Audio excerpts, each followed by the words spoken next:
देखो बेटे, second chapter start होता है इलेक्ट्रॉन, प्रोटॉन और न्यूट्रॉन की। You will not write down, जो इंपॉर्टेंट है वही लिखना है। इलेक्ट्रॉन, प्रोटॉन और न्यूट्रॉन की डिस्कवरी से हमें डिफरेंट डिफरेंट मॉडल्स मिले। जे थॉमसन जो 9th में भी करते हो, रदरफोर्ड जो भी 9th में करते हो। फिर बोहर का मॉडल मिला। बोहर ने जो मॉडल दिया, उसने कहा कि जो इलेक्ट्रॉन है वो लोअर लेवल से हायर लेवल तक जाते हैं कुछ definite amount of energy absorb करके, और वो वापस अपनी ग्राउंड स्टेट में आ जाती है। मीन्स आप लिखते हो delta E is equal to E2 minus E1। कोई भी इलेक्ट्रॉन अपनी एक शेल में, जो बोहर था ना, उसने एक मान लो बैंगल में इलेक्ट्रॉन घूम रहे हैं, वो मॉडल दिया था सर्कल वाला। उसने ऑर्बिट्स बताए थे हम, उसने हमें शेल्स बताई थी। ठीक है, सर्कल में इलेक्ट्रॉन घूम रहे हैं, बनाते थे ना 9th में। हाँ, 9th में ऐसे न्यूक्लियस था, ये ऐसे शेल थी। ठीक है, जब तक एक इलेक्ट्रॉन अपनी शेल में घूमता है तब तक उसकी जो एनर्जी है वो उतनी ही रहती है। रदरफोर्ड से क्या कसूर हुआ? रदरफोर्ड ने ये कहा कि जब इलेक्ट्रॉन घूमता है ना, तो उसकी एनर्जी सेम नहीं रहती। तो हम ये कहते हैं कि कोई, अगर मैं कोई चार्ज किया हुआ टॉय छोड़ दूं, तो उसको मैंने इलेक्ट्रॉन चार्ज स्पीशीज है, अगर वो घूमेगी तो फाइनली उसने अपनी एनर्जी सारी निकाल देनी चाहिए और एटम को कोलैप्स हो जाना चाहिए। ऐसा कुछ नहीं होता। तो बोर ने कहा कि जब तक इलेक्ट्रॉन अपनी शेल में रहता है तब तक उसकी एनर्जी उतनी ही रहती है। एक डेफिनेट वैल्यू होती है, -1312/n²। डेफिनेट वैल्यू होती है किलो जॉउल पर मोल में, वो उतनी रहती है। उतना उसका मोमेंटम रहता है, जितना उसका है उतना ही वो रेडियस होगा। शेल का पर्टिकुलर मीन्स हर चीज एक पर्टिकुलर रहती है। अगर उसने एक शेल से दूसरी शेल तक जाना है तो एक particular amount of energy absorb करता है, जिसे कहते हैं h mu. H mu means h is a Planck constant, mu is a frequency of energy. कि एक पर्टिकुलर फ्रीक्वेंसी ऑफ एनर्जी जब एब्जॉर्ब करेगा तभी वो लोअर लेवल से हायर पे जाएगा। ये सब कुछ प्रूव हुआ जब ब्लैक बॉडी रेडिएशन आई और फोटो इलेक्ट्रिक इफेक्ट आया। अब ये फोटो इलेक्ट्रिक इफेक्ट में हम करते क्या हैं कि हम अगर एक मेटल सरफेस के ऊपर अगर हम कोई भी लाइट डालें, तो ये नहीं कि इलेक्ट्रॉन बाहर आ जाएंगे उस पर, एक पर्टिकुलर फ्रीक्वेंसी ऑफ लाइट डालनी पड़ेगी तभी इलेक्ट्रॉन बाहर आएंगे, या वरना नहीं। मीन्स उनकी पर्टिकुलर एनर्जी होती है। कई बच्चों को एक ही थप्पड़ की जरूरत होती है, 10 को होती है, 10 ही मारने पड़ेंगे पढ़ाने के लिए हमें, तभी वो चलेंगे पढ़ाई में। ठीक है, तो हर एक मेटल सरफेस में जो हर एक शेल में इलेक्ट्रॉन है वो पर्टिकुलर क्वांटिटी ऑफ एनर्जी देनी पड़ेगी कि इलेक्ट्रॉन बाहर एक्साइट होके बाहर आ जाए। वो पर्टिकुलर क्वांटिटी ऑफ एनर्जी को कहते हैं थ्रेशोल्ड एनर्जी। अगर एनर्जी उस एनर्जी से बढ़ जाए तो उसमें से कुछ एनर्जी काइनेटिक एनर्जी में चेंज हो जाती है। मतलब इलेक्ट्रॉन अपनी पोजीशन से हिल के बाहर आने शुरू हो जाते हैं। ठीक है, ये फोटो इलेक्ट्रिक इफेक्ट लिखा है, आप देखना। अब ये बुक्स में बड़ा अच्छा एक्सप्लेन करा हुआ है, मैं आपको सिर्फ थोड़े थोड़े पॉइंट्स बता रही हूँ, जब आप पढ़ोगे आपको समझ आना शुरू हो जाएगा। ठीक है, ये फोटो इलेक्ट्रिक, तब यहाँ से बोहर आया। अच्छा, इसके साथ हमें हाइड्रोजन का स्पेक्ट्रा भी आया। लाइमन, बार्मर, पास्टन, पीफन, ब्रैकेट, ये सीरीज मिलती है भाई। कि जब हमें ये डिफरेंट सीरीज क्यों आती हैं, अब हाइड्रोजन में जो इलेक्ट्रॉन है वो सबसे अंदर वाली शेल में पड़ा है, के में। आपने energy the the electron lower level से हायर लेवल में एक्साइट करेगा, करेगा कि नहीं करेगा? अब हमने कितनी एनर्जी दी, हम ज्यादा भी दे सकते हैं, हम कम भी दे सकते हैं, जितने मर्जी। जब वो लोअर से हायर में एक्साइट करेगा, वो जरूरी नहीं है नेक्स्ट शेल में जाए, उससे भी नेक्स्ट, उससे भी नेक्स्ट, उससे भी नेक्स्ट, इन्फिनिटी तक जा सकता है, मर्जी है उसकी। अब जब वो वापिस आ रहा है इलेक्ट्रॉन, या तो वो पहली शेल में आके एक बार गिरे, n इज इक्वल टू 1, या 2 में आके गिरे, या 3 पे आके गिरे, या 4 पे आके गिरे, जितनी वो एनर्जी इमिट कर सकता है। आपको मैंने खाना खिला के ना इस क्लास में सभी बैठे हो भेज दिया, अब आप वो दूर भाग के तो चले गए। अब कई बच्चे होंगे तो जो वापिस आ जाएंगे क्लास में, कई बीच में स्कूल के बाहर ही खड़े हो जाएंगे, कई आधे रास्ते ही खड़े हैं, भी हमसे और नहीं नीचे आया जाता। तो जितनी उनकी टेंडेंसी होगी वो इतनी एनर्जी इमिट करेंगे, है ना। जब वापिस आएंगे तो एनर्जी कम होगी ना आपकी, मीन्स आपने इमिट कर दी। अभी कम हुई, तो जितनी आपने इमिट करी उससे हिसाब से मुझे आपकी क्षमता नजर आई, उस हिसाब से मुझे हाइड्रोजन का स्पेक्ट्रा नजर आया। जो N1 में आके गिरे वो लाइमन सीरीज बन गई। ऐसे अलग अलग सीरीज आई हमारे पास, जो N1 में गए, फिर N2 में गए, फिर N3 में गए। तो ये सब कुछ प्रूव किया हमें बोहर ने, मगर बोहर बहुत कुछ एक्सप्लेन नहीं कर पाया, इसलिए हम क्वांटम की तरफ भाग गए। बोहर ने हमें ये वेव और पार्टिकल नेचर नहीं बताई। डी ब्रॉगली ने आके कहा कि जो इलेक्ट्रॉन है ना, वो अकेला पार्टिकल नहीं है, पार्टिकल का मास होता है, वो वेव भी है। डी ब्रॉगली आके ये उचारेगा आपके लिए, ठीक है, उसको प्रूव भी करेगा। आइंस्टाइन की इक्वेशन और E is equal to m c square और E is equal to h mu को लेके वो प्रूव भी करेगा इसको, ठीक है। फिर उसके बाद नेक्स्ट आया हमारे पास, डी ब्रॉगली के बाद आया हाइजनबर्ग। हाइजनबर्ग ने आके हमें ये कहा कि एक एक जो इलेक्ट्रॉन है, ठीक है, उसकी ना पोजीशन ना मोमेंटम आप इकट्ठे फाइंड आउट नहीं कर सकते। You can't find out position and momentum both. देखो इलेक्ट्रॉन हम छोटी क्लासेस से पढ़ते आ रहे हैं कि इलेक्ट्रॉन बहुत छोटी सी चीज है, ठीक है। इतने सारे, हम एटम की बात करें, हम कहते थे 9th स्टैंडर्ड में, इतने सारे एटम हम इकट्ठे करेंगे तो एक थिकनेस ऑफ पेपर बनेगी। और इलेक्ट्रॉन का तो मास ही हम 9.11 इंटू 10⁻31 -31 कहते हैं, मतलब बहुत कम मास है। इतने कम मास के ऊपर इतनी सी लाइट भी पड़ेगी वो हिल जाएगा अपनी पोजीशन से। अगर मैं एक एटम में इलेक्ट्रॉन की पोजीशन देखने चलूं तो उसके ऊपर मैं एक फोटो, लाइट में भी फ्रीक्वेंसी है, एच म्यू है, कुछ फ्रीक्वेंसी पड़ेगी तो इलेक्ट्रॉन हिल जाएगा अपनी पोजीशन से। क्या मैं उसकी पोजीशन फाइंड आउट कर सकती हूँ? नहीं कर सकती। अगर अगर पोजीशन, अगर मैं जबरदस्ती उसको रोक लूं, बहुत एनर्जी लगा के मैंने चाहे रोक भी लिया, तब मैं उसका मोमेंटम नहीं फाइंड आउट कर सकती। तो हाइजनबर्ग मुझे आके ये बोलेगा कि हम सर्टेनिटी से पोजीशन या मोमेंटम फाइंड आउट नहीं कर सकते, ये हाइजनबर्ग बोलेगा। समझ आ रही है? फिर वहां से आएगी क्वांटम बाहर अमर जो की क्वांटम आपको ये करेगी, इलेक्ट्रॉन एक सर्कल में नहीं घूम रहा, इलेक्ट्रॉन एक स्फीयर में घूम रहा है। वो कहेगा कि एक एटम एक 2D मॉडल नहीं है, एटम का एक 3D मॉडल है। इमेजिन करो 3D एक फुटबॉल है, ठीक है, फुटबॉल है इतनी बड़ी। अब फुटबॉल में एक छोटा सा दाना है इलेक्ट्रॉन। अब इलेक्ट्रॉन का एक क्लाउड होता है, ये 3 डायमेंशनल क्लाउड है। वो कहेगा यहाँ पे प्रोबेबिलिटी है इलेक्ट्रॉन फाइंड आउट करने की, मींस इलेक्ट्रॉन यहाँ हो सकता है, यहाँ हो सकता है, यहाँ हो सकता है, यहाँ हो सकता है, यहाँ हो सकता है, ऐसे ऐसे बनाएगा वो आपके लिए। एक स्फीयर में इलेक्ट्रॉन घुमाएगा, वो 3D मॉडल देगा इलेक्ट्रॉन। वो कहेगा एक शेल में एक सब शेल होगी, सब शेल में ऑर्बिट होगी, ऑर्बिट में स्पिन, उनकी पर्टिकुलर स्पिन होगी, इलेक्ट्रॉन ऐसे घूमेंगे या ऐसे घूमेंगे। ये क्वांटम आके आपको बताएगा कि एक 3D मॉडल है जहां पे प्रोबेबिलिटी है इलेक्ट्रॉन फाइंड आउट करने की। आप इलेक्ट्रॉन फाउंड आउट नहीं, अब एक एस ऑर्बिटल क्यों बना, जब उन्होंने स्टडी करी तो उनको एक क्लाउड मिला जो स्फेरिकल शेप का था, जो न्यूक्लियस के अराउंड एक क्लाउड बना हुआ था जो स्फेरिकल शेप का था, कि वहां वहां इलेक्ट्रॉन मिलने की प्रोबेबिलिटी ज्यादा है।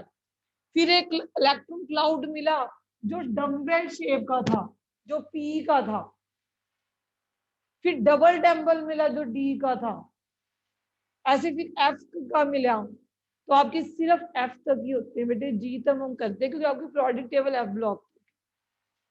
समझ आ रही है? तो उन्होंने 2D मॉडल दिया क्वांटम में आके, वो और आप बचपन में ही करते हो 2 8 18, बस खत्म हो जाती है वहां कहानी, वो आपका बचपन हो गया, आप छोड़ दो 9th में, ठीक है, हमने कुछ लेना देना नहीं है।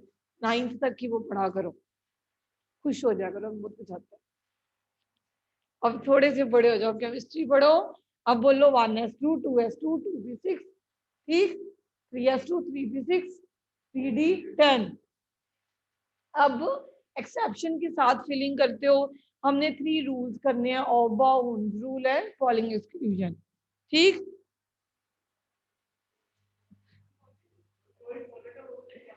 बेटे इंपॉर्टेंट है, क्वांटम सारी इंपॉर्टेंट, क्वांटम में ये रूल आते हैं बेटे, ये मैं आज तक नहीं बताया, आज तक बताया। मैं बस इंपॉर्टेंट टॉपिक बताती हूँ बेटे। हाइजेनबर्ग, डी ब्रॉगली लिख लिया। क्वांटम सारी करनी है, ऑल क्वांटम प्रिंसिपल उसमें होता है बेटे। आपने शेल बतानी होती है कितनी सब शेल है, क्वांटम में ही सब कुछ आ जाता है बेटे। जहां क्वांटम का टॉपिक शुरू होगा ना, आपको वहां पे half field, fully field configuration, ओबाउ, falling, wounds सब मिलेंगे।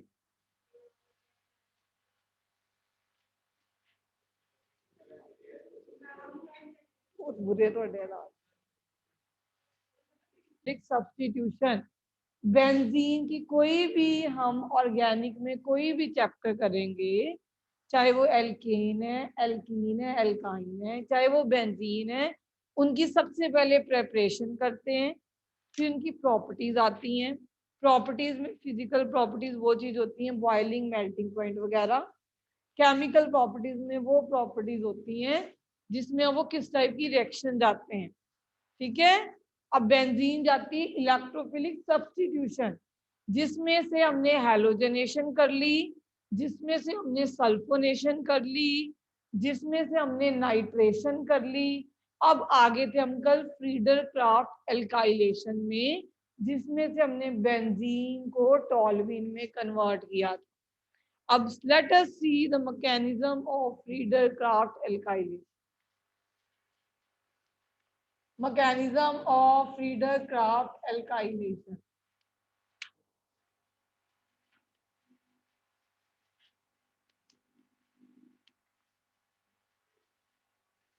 सो बेटे मैकेनिज्म में कोई भी मैकेनिज्म जो इलेक्ट्रोफिलिक सब्स्टिट्यूशन ऑफ बेंजीन है, कोई भी मैकेनिज्म लो, सभी मैकेनिज्म में आपने सबसे पहले इलेक्ट्रोफाइल जनरेट करना। अभिषेक मार डाल के रखा करो, हमने तो बोलना होता है, आपने बोलना होता है। ठीक है।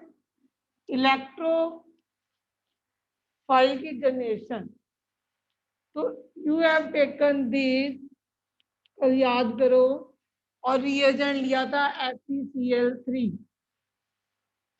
तो ये यूरिक एसिड है, ये Cl ले लेगा, ये CH3 positive and FeCl4 negative, methyl carbocation generate हो जाएगा। ये एक इलेक्ट्रोफाइल है।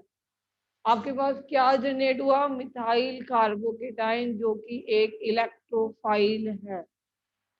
अब ये इलेक्ट्रोफाइल जाके क्या करेगी जी? ये इलेक्ट्रोफाइल जाके बेंजीन पे अटैक करेगी। ठीक है। तो सेकंड स्टेप में हमने बेंजीन बनाना है बेटे, इसके ऊपर इलेक्ट्रोफाइल का अटैक करवाना है। अब इलेक्ट्रोफाइल जो है वो डेफिशिएंट ऑफ इलेक्ट्रॉन है। क्या है? Deficient of electron. तो ये पाई बॉन्ड को यूज करेगी, पाई बॉन्ड को यूज करेगी बेटे, और यहां पे आके लग जाएगी इस बेंजीन के ऊपर, यहाँ पे पॉजिटिव चार्ज आ जाएगा। उसके बाद आप रेजोनेटिंग स्ट्रक्चर बनाओगे। रेजोनेटिंग स्ट्रक्चर कैसे बनाते हो बेटे? फॉर्मेशन ऑफ सिग्मा कॉम्प्लेक्स या रीनियम कॉम्प्लेक्स या tacking of electrophile on benzene. अब ये बॉन्ड ऐसे शिफ्ट होगा जी, जैसे हमने लास्ट टाइम किया था।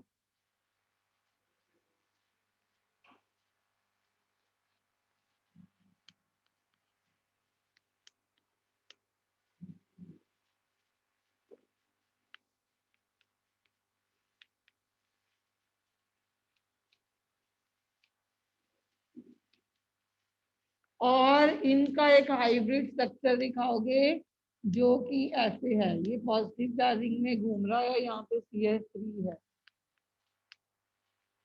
अब क्योंकि बेंजीन अपनी रेजोनेंस नहीं खोना चाहती, बेंजीन को अपने तीनों बॉन्ड से प्यार है। जो उसने एक बॉन्ड खोया है दान में देके CH3 को, वो कहती है जी मुझे वापस चाहिए। तो बेंजीन का अपना ही हाइड्रोजन एज H पॉजिटिव निकल जाएगा और बॉन्ड देके चला जाएगा।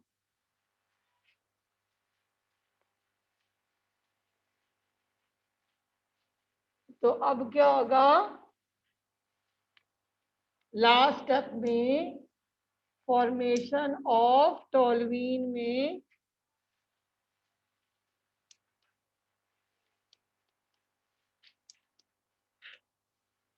ये जो हमने FeCl4 नेगेटिव स्टार्टिंग में बनाया था वो आएगा, ये H लेके जाएगा एज H पॉजिटिव, और ये बॉन्ड इसको देके चला जाएगा।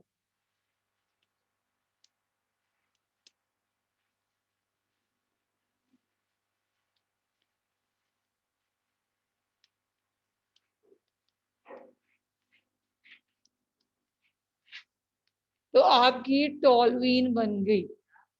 The product form is known as toluene. Toluene बहुत अच्छा सॉल्वेंट ऑर्गेनिक। जितने भी आप आजकल मेडिसिन खा रहे हो ऑर्गेनिक केमिस्ट्री के कारण खा रहे हो, जितने भी आप, जैसे पिंपल, जो पिंपल होते हैं उनकी वो फेस वॉशेस के ऊपर देखा करो सैलिसिलिक एसिड लिखा होता है। जो आप सैनिटाइजर यूज कर रहे हो उसके ऊपर देखा करो किसी में इथेनॉल है, किसी में आइसोप्रोपाइल अल्कोहल है, किसी के पास प्रोपेनॉल है। ये सारे सैनिटाइजर यूज केमिस्ट्री के देन है ऑर्गेनिक। अभी उसमें तो ऑयल वगैरह इमल्शन बनाई गई है वो, they are emulsion, they are oil in water emulsion. हाँ, तभी वो इमल्शन होती है ना, वो भी केमिस्ट्री में नहीं पढ़ते थे, सस्पेंशन कोलाइडल्स भी इमल्शन आती है। तो उनमें भी स्टेबलाइजर्स जो डाले जाते हैं वो ऑर्गेनिक कंपाउंड भी, इमल्शन स्टेबल रहे।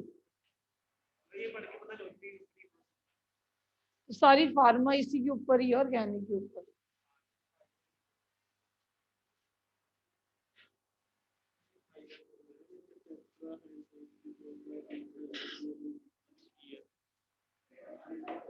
अल्कोहल दही,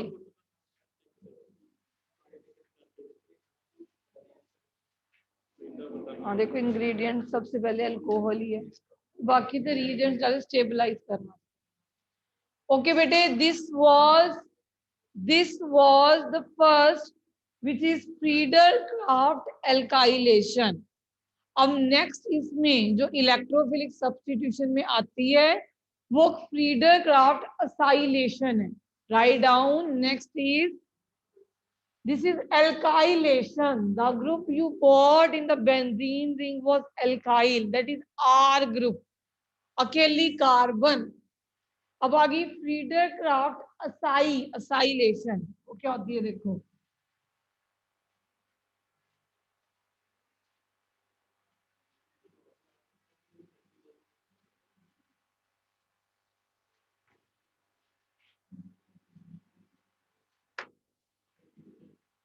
तो बेटे Friedel Crafts acylation, what is acyl group? This is benzene,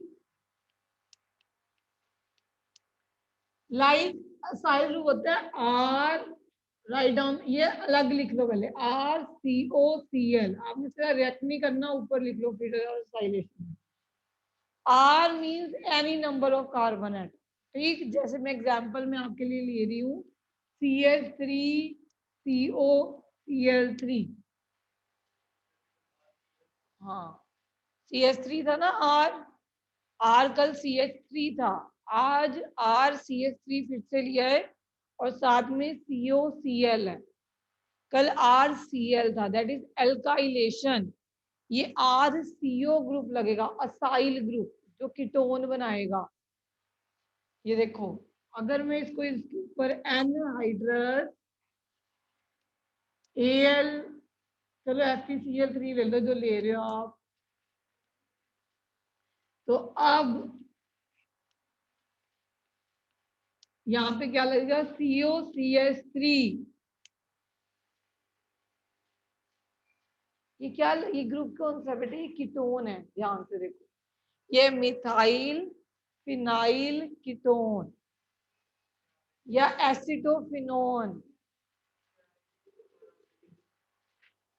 this is a ketonic group.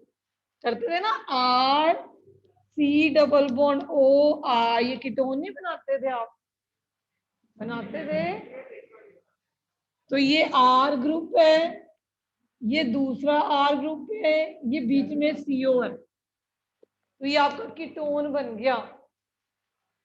तो इसे बोलोगे मिथाइल फिनाइल कीटोन, या बोलोगे acetophenone. Acetophenone.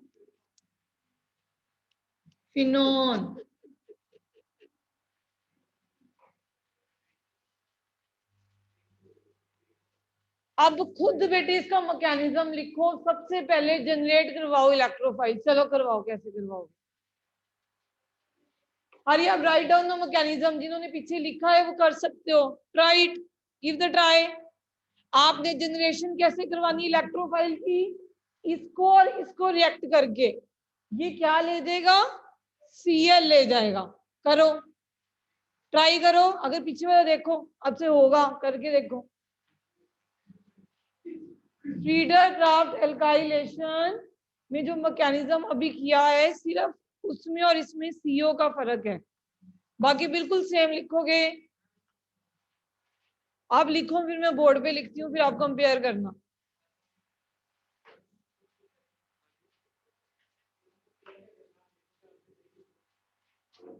Write down. First of all generation करवाओ, फिर अटैक करवाओ। अटैक आपने कार्बन से करवाना है, ऑक्सीजन से नहीं, ध्यान से।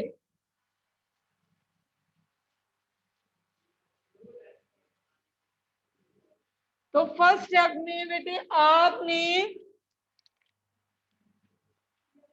Cl3COCl plus FeCl3 give you Cl3CO positive FeCl4 negative. ठीक। सेकंड स्टेप में आपने इसका अटैक करवाना है बेंजीन के ऊपर। और याद रखना बेटे, जो गलती बच्चे करते हैं ऑक्सीजन से अटैक करवा देते हैं, आपने कार्बन से करवाना है। ये पूरा ही इलेक्ट्रोफाइल। ये बॉन्ड ऐसे बना होता है बेटे, CH3C डबल बॉन्ड OCl। ठीक है। अब जब ये Cl जाता है यहां से, तो इस कार्बन के ऊपर पॉजिटिव चार्ज आता है। समझ आ रही है? तो अटैक जब करवाना है तो C से करवाना है, तो ऐसे करवाओगे।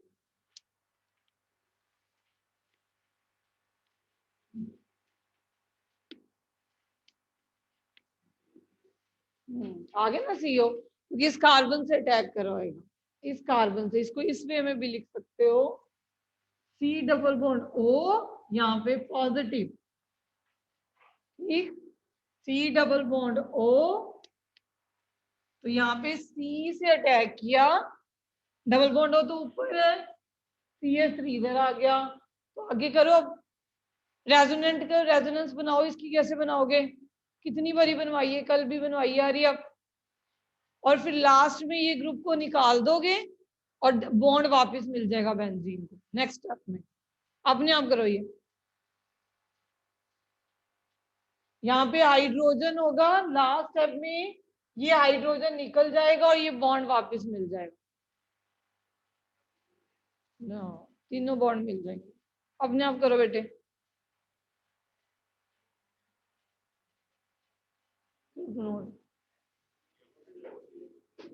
पॉजिटिव ऊपर दिखाओ बेटे। बॉन्ड कौन सा यूज करवाया तुमने? हाँ बस अब बीच में कर दो। इसके साथ नहीं दिखाओगे, बस अब वो बना दोगे कॉम्प्लेक्स। पॉजिटिव बीच में घूम रहा है।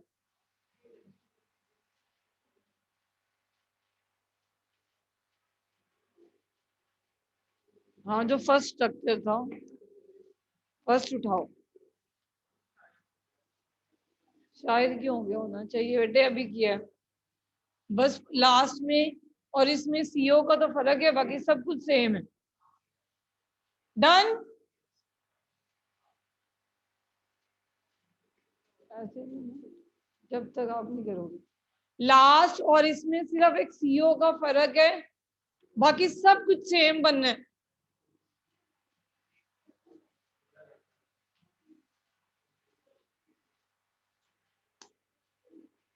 डन हो गया।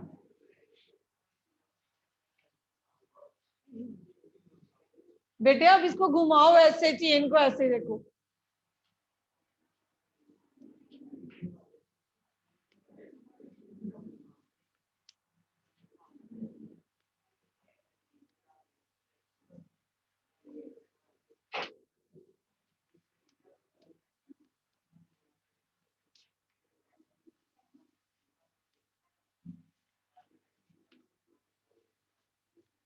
और ये आपका complex which consist of positive charge,